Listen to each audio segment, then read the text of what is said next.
అందరికి నమస్కారం. మీరు చూస్తున్నది వింటున్నది యోగస్ కమెంటరీ. నేను మీ హోస్ట్ యోగేష్. ఈరోజు మనం వైకింగ్ సీజన్ 4 ఎపిసోడ్ 4లో ఏం జరగబోతుందని చూడబోతున్నాం. మన ఛానల్ని ఫస్ట్ టైం చూస్తున్నట్టయితే దీని ముందు సీజన్స్ అన్నిటిని చూసేసి వస్తేనే ఈ సీజన్ మీకు బాగా అర్థమవుతుంది. దాని లింక్ కింద డిస్క్రిప్షన్ లో ఇస్తా, వెళ్ళి చూసేసరండి. పోయిన ఎపిసోడ్ లో ఎథెల్స్టన్ ఫ్లోకీపై దయ చూపించమని ఒక ఆత్మగా వచ్చి అడిగినందువల్ల వాడే స్వయంగా వెళ్లి ఫ్లోకీని రిలీజ్ చేయడంతో ఆ ఎపిసోడ్ ఫినిష్ అయింది. ఇప్పుడు ఈ ఎపిసోడ్ ఓపెనింగ్ లో రాగ్నర్ బాత్ టబ్ లో కూర్చొని ఆ చైనీస్ బానిసనే చూస్తూ మేము నమ్మే మా రిలీజియన్ లో మా చావు ఎప్పుడు ఎలా వస్తుందన్న విషయం అంతా ముందే డిసైడ్ అయిపోయింది. కానీ నా చావు మాత్రం నా దగ్గరలోనే ఉండి నాకు చెడుని మాత్రమే చేస్తుంది. ఇప్పుడు నువ్వు ఇప్పుడు చేస్తావు, రేపు చేస్తావు అని చెప్పి. కానీ నీ చావు ఎప్పుడని చెప్పి నువ్వు తెలుసుకోవాలని అనుకున్నావా అని అడిగాడు. అందుకు ఆమె మా రిలీజియన్ లో జీవితం అనేది చాలా అమూల్యమైనది, దాన్ని సంతోషంగా జీవించాలంతే అని చెప్పింది.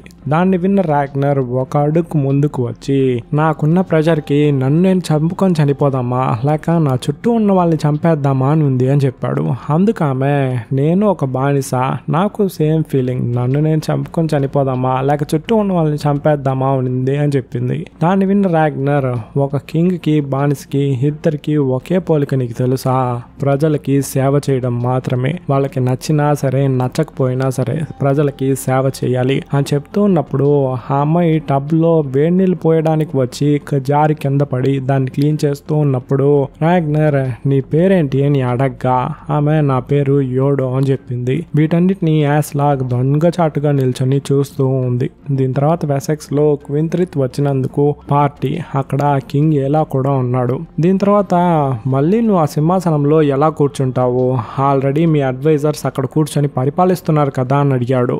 అందుకు క్వింత్రిత్ నార్థంబ్రియా అండ్ వెసెక్స్ కలిసి యుద్ధం చేస్తే మెర్సియాని ఓడించొచ్చు అని చెప్పింది. అందుకే ఇలా నువ్వు చెప్పినట్టే మేమిద్దరం కలిసి యుద్ధం చేసి నీకు ఆ పదవిని తీసిస్తామనుకో, దాని తర్వాత నువ్వు క్వీన్ అవుతావు, నీ తర్వాత నీ కొడుకైన మ్యాగ్నస్సే నెక్స్ట్ కింగ్ అవుతాడు, వాడు రాగ్నర్ యొక్క కొడుకు కదా అని కోపంగా నేను మా దేవుళ్ళకి ప్రతిజ్ఞ చేశాను, నా దేశంలో చొరపడిన రాగ్నర్ ని చంపి పగ తీర్చుకుంటాను అని చెప్పగా క్వింత్రిత్ అయితే నువ్వు వాడి కొడుకైన మ్యాగ్నస్ ని చంపుతావు కదా అని అడగ్గా వాడి మొహంలో అవును అనే ఎక్స్ప్రెషన్ ఇచ్చి ఆ వైన్ ని తాగాడు.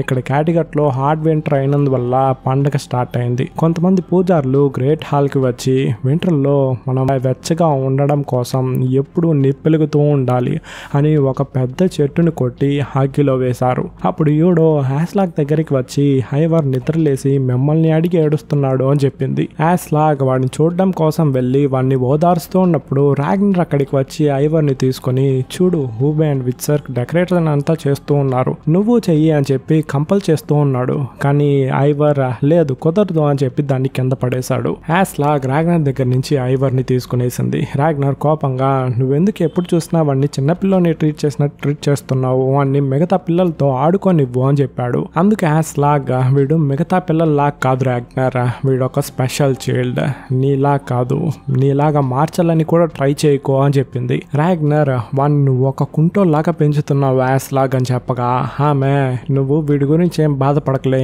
నేను చూసుకుంటాను, వీడు నా బిడ్డ అని చెప్పింది. రాగ్నర్ వాడు నా కొడుకు కూడా, వాడిపై నాకు ప్రేమ ఉంది అని చెప్పాడు. యాస్లాగ్ నువ్వు నడుచుకునే విధానం చూస్తుంటే వీడిపై ప్రేమ ఉండేలా నాకు కనిపించలేదు అని చెప్పి తీసుకెళ్లిపోయింది.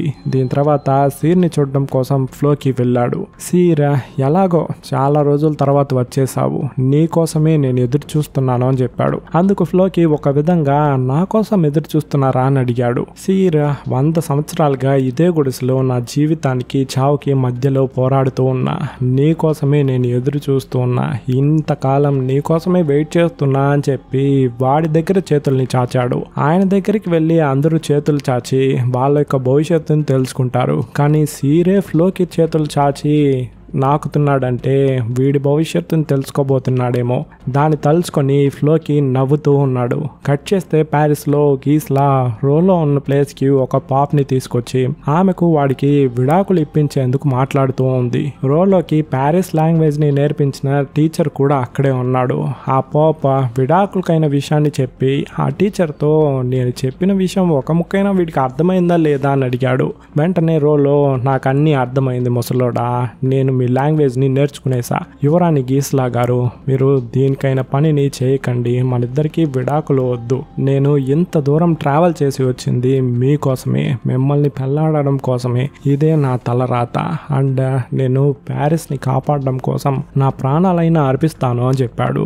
ఆమెకు తన దేశంపై ఉన్న ప్రేమ గురించి మనందరికీ తెలుసు. రోలో అలా చెప్పిందే అందరినీ బయటికి వెళ్ళమని చెప్పేసింది. హా పాప్, నేను మా దేశం నుంచి మీకు విడాకులు ఇప్పించడం కోసమే ఎంత దూరం ట్రావెల్ చేసి వచ్చాను.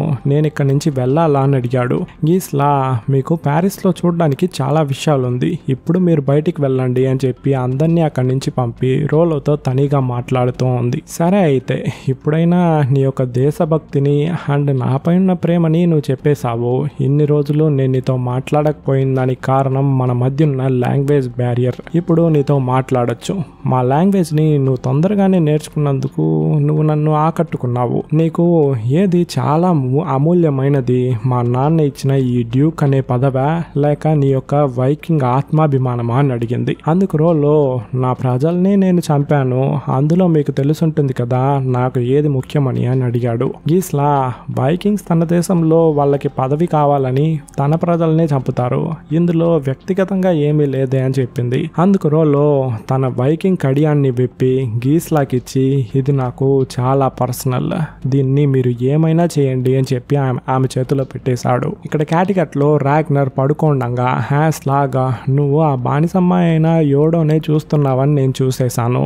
నీకు ఆమె నచ్చుంటే వెళ్ళి ఆమెతో టైం స్పెండ్ చేయొచ్చు, నేనేమి అనుకోను అని చెప్పింది. అందుకు రాగ్నర్, నీకు ఇబ్బంది లేకపోతే సరేలే నేను ఆమెతోనే ఉంటాను అని చెప్పేశాడు. దీని తర్వాత ప్యారిస్ లో ఉన్న గీస్లా అండ్ రోలో మధ్య ఉన్న ద్వేషం ప్రేమగా మారి ఇద్దరు క్లోజ్ గా ఉంటున్నారు. ఇక్కడ రాగ్నర్ యోడోని చూడడానికి వచ్చి ఆమెతో నువ్వెలా బానిసగా మారావు అని చెప్పు అని చెప్పి అడిగాడు. ఆమె కథ చెప్పడం స్టార్ట్ చేసింది. నేను మా ఫ్యామిలీతో పాటు షిప్ లో మన దేశానికి వెళ్తూ ఉన్నప్పుడు ఒక పైరేట్ షిప్ మమ్మల్ని అటాక్ చేసి కొంతమంది మా ఫ్యామిలీని చంపేశారు. దాని తర్వాత ఒక రూమ్ లో తనీగా నన్ను పెట్టారు అని చెప్పింది. రాగ్నర్, వాళ్ళు నిన్ను రేప్ చేశారా అని అడిగాడు. అందుకు ఆమె, నన్ను రేప్ చేయడానికి వాళ్ళకి ధైర్యం లేదు అని చెప్పింది. రాగ్నర్, ధైర్యం లేదా, ఎందుకు అని అడగ్గా ఆమె, వాళ్ళకి డబ్బులు కావాలి కదా, మా బోట్ లో ధాన్యాలు మాత్రమే ఉన్నాయి, చాలా దూరం షిప్ లో ట్రావెల్ చేసి తీసుకెళ్లి ప్యారిస్ లో నన్ను బానిసగా అమ్మేశారు, తర్వాత అన్ని ఇక్కడికి తీసుకొచ్చారు బానిసగా.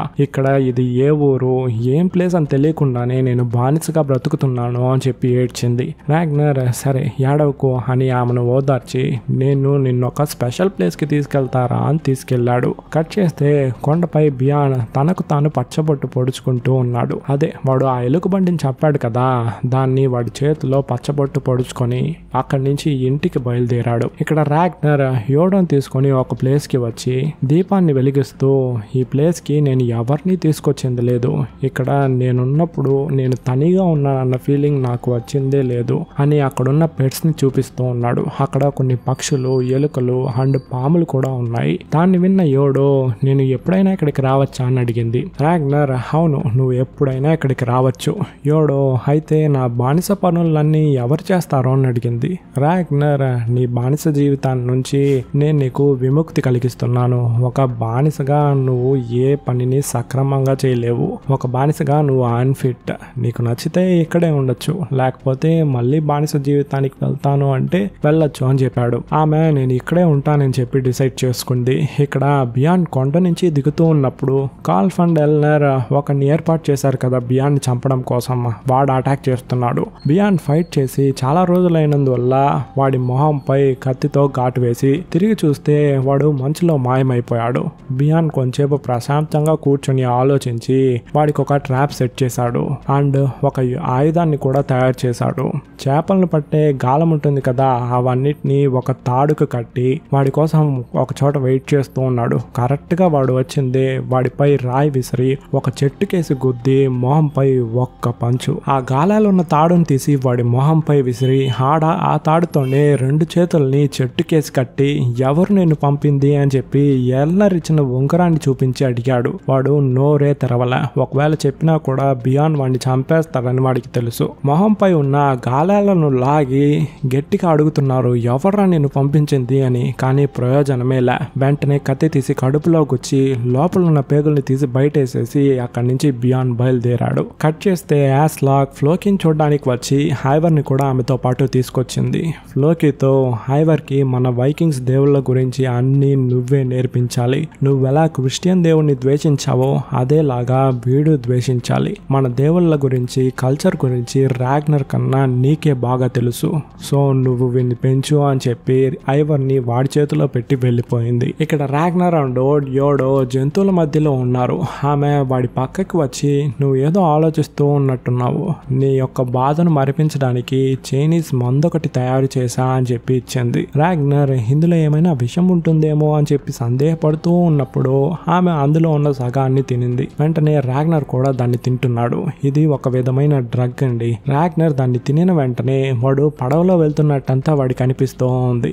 ఇక్కడ హెడ్బీలో లాగ్రదా, కాల్ఫ్, ఎల్నర్, టోర్వి వీళ్ళందరూ ఉన్నారు. అక్కడికి బియాన్ రాగా లాగ్రదా సంతోషంతో షాక్ అయింది. కాల్ఫ్ అండ్ ఎల్నర్ వీడెలారా ప్రాణాలతో ఉన్నాడు అనేలా షాక్ అవుతున్నారు. లాగ్రదా ఎలా ఉన్నావు బియాన్ అని అడిగింది. కాల్ఫ్ నువ్వేదో కొండకి తనీగా వెళ్ళావని నేను విన్నాను, అక్కడికి ఎందుకు వెళ్ళావు అని అడిగాడు. బియాన్ నేను ఒకరిని వెతుక్కుంటూ వెళ్ళా. కాల్ఫ్ ఎవరిని వెతుక్కుంటూ వెళ్ళావు, వాడి పేరేంటి అని అడిగాడు. బియాన్ వాడి పేరు బియాన్ నైన్ సైడ్, నేను నన్ను వెతుక్కుంటూనే వెళ్ళాను అని చెప్పాడు. కాల్ఫ్ నువ్వు చాలా విచిత్రంగా మాట్లాడుతున్నావు, కానీ ఫస్ట్ మందు తీసుకో అని చెప్పి గ్లాస్లో మందు పోసి ఇచ్చాడు. బియాన్ దాన్ని తాగేసి నేను ఇక్కడికి వచ్చిన దానికి కారణం రెండు. ఒకటి మా అమ్మని చూడడం కోసం, ఇంకొకటి టోర్వీని ఇక్కడి నుంచి తీసుకెళ్లడం కోసం అని చెప్పింది. ఎల్నర్ కోపంగా పైకి లేసి టోర్వీ నా యొక్క భార్య అని చెప్పగా బియాన్ నువ్వు ఆమెను నీ భార్యగా చూడడం లేదు, ఆమెను ఒక బానిసలాగా నడుపుతున్నావు అని చెప్పాడు. వెంటనే కాల్ఫ్ అక్కడ ఒక గొడవ జరగకూడదు అని చెప్పి టోర్వీ ఒక ఫ్రీ ఉమెన్, ఆమె ఎవరితో వెళ్ళడం అని చెప్పి ఆమె నిర్ణయం తీసుకొని అని చెప్పేశాడు. కొంచెంసేపు ఆలోచించిన టోర్వీ నేను బియాన్తోనే వెళ్ళబోతున్నాను అని చెప్పింది. వెంటనే ఎల్నర్ నువ్వు వెళ్ళేట్టుగా అంటే వెళ్ళొచ్చు, కానీ పిల్లోడు నాతోనే ఉంటాడు అని చెప్పాడు. టోర్వీ లేదు కుదరదు అని చెప్పి ఏడుస్తూ ఉంది. సరే అని చెప్పి బియాన్ అక్కడి నుండి బయలుదేరగా లాగ్రదా నేను నీ కొడుకుని చూసుకుంటాను, నువ్వు బియాన్తో వెళ్ళేట్టుగా ఉంటే వెళ్ళు అని చెప్పింది. టోర్వీ కూడా సరే అని చెప్పి బియాన్తో అక్కడి నుంచి బయలుదేరింది. ఇక్కడ క్యాటికట్ లో పండగ లాస్ట్ రోజు కాబట్టి రాగ్నర్ మొహాన్కి ఒక విధమైన రంగు పూసుకొని నిప్పును వెలిగించి పండగను ముగించాడు. నెక్స్ట్ డే మార్నింగ్ క్యాటికట్ లోకి కొన్ని షిప్స్ వచ్చింది. వాళ్ళ యొక్క లీడర్ వీడే. వాడు నేరుగా యాస్లాగ్ దగ్గరికి వెళ్ళి నేను ఈ రాజ్యానికి కింగ్, మీరు క్వీన్ యాస్లాగే కదా, ఎలా ఉన్నారు అని అడిగాడు. యాస్లాగ్ లోపలికి రా హెరాల్డ్, మీరు ఎందుకోసం ఇక్కడికి వచ్చారో నేను తెలుసుకోవచ్చా అని అడిగింది.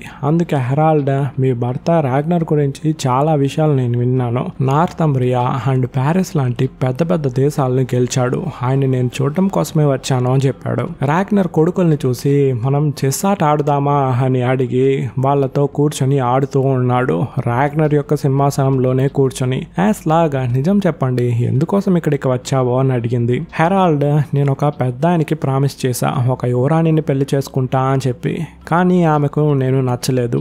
ఎందుకని అడిగితే నా దగ్గర డబ్బు లేదు, అంతేకాకుండా నీ దగ్గర ఏం గొప్పతనం ఉంది అని అడిగింది. దాని తర్వాత ఒక పెద్దోడిని గొప్పతనం ఉన్నవాడిని చూసి పెళ్లి చేసుకునింది. యాస్లాగ్ నువ్వు ఒక కింగే కదా, నువ్వు అనుకునింటే ఆమెను లేపుకొని వచ్చేసి ఉండొచ్చు కదా అని అడిగింది. అందుకు వాడు నాకు ఆ అమ్మాయి యొక్క ఆలోచన విధానం నచ్చింది, నేను ఒక గొప్పవాడిని కాదు, గొప్పవాడిని అవ్వాలంటే ఏం చేయాలని ఆలోచించా, సో దాన్ని ప్రూవ్ చేయడం కోసమే ఇక్కడికి వచ్చాను అని చెప్పింది. వెంటనే యాస్లాగ్ ఎలా ప్రూవ్ చేయబోతున్నావు నువ్వు ఒక గొప్పవాడివని అని అడిగింది. అందుకు హెరాల్డ్ ఈ నార్వే మొత్తానికి నేను ఒక కింగ్ అయ్యి నా గొప్పతనానికి అందరికి చాటి చెప్తాను అని చెప్పగా యాస్లాగ్ ఈ నార్వేకి కింగ్ అవ్వాలంటే నువ్వు నా భర్త అయిన రాగ్నర్ని ఓడించాలి అని చెప్పింది. హెరాల్డ్ అవును అందుకేగా ఇక్కడికి వచ్చింది అని బోట్ లో ఉన్న ఒక కాయిన్ని మూవ్ చేశాడు. ఆ సమయంలో బియాన్ అండ్ టోర్బీ అక్కడికి వచ్చేశారు. దాన్ని యాస్లాగ్ గమనించింది. ఓ బే నీ యొక్క కింగ్ ని నేను చంపేశాను అని చెప్పి ప్రజలకి నవ్వుకుంటూ చూపిస్తూ ఉన్నప్పుడు కరెక్ట్ గా రాగ్నర్ బియాన్ వెనుకలో వచ్చి నువ్వు ప్రాణాలతో తిరిగి వచ్చేసావా అని చెప్పి వెల్కమ్ చేసి టోర్బీని చూసి నువ్వు వీడితో జాయింట్ అయ్యావా అనేలా ఒక లుక్ ఇచ్చి వాడి సింహాసనంలో కూర్చొని తన కొడుకులతో ఆడుకుంటున్న హెరాల్ని మొరిచి చూసి నవ్వుతూ ముందుకు వచ్చి నువ్వు ఎవర్రా అని అడగడంతో ఈ ఎపిసోడ్ ఫినిష్ అయింది. నేను కథ చెప్పిన విధానం నచ్చుంటే ఈ వీడియో వీడియోకి లైక్ చేసి వైకింగ్స్ చూడాలనుకుంటున్న మీ ఫ్రెండ్స్ కి మన ఛానల్ ని షేర్ చేయండి. నెక్స్ట్ వీడియోలో నా వాయిస్ మీరు వినేంత వరకు లాట్స్ ఆఫ్ లవ్. టాటా.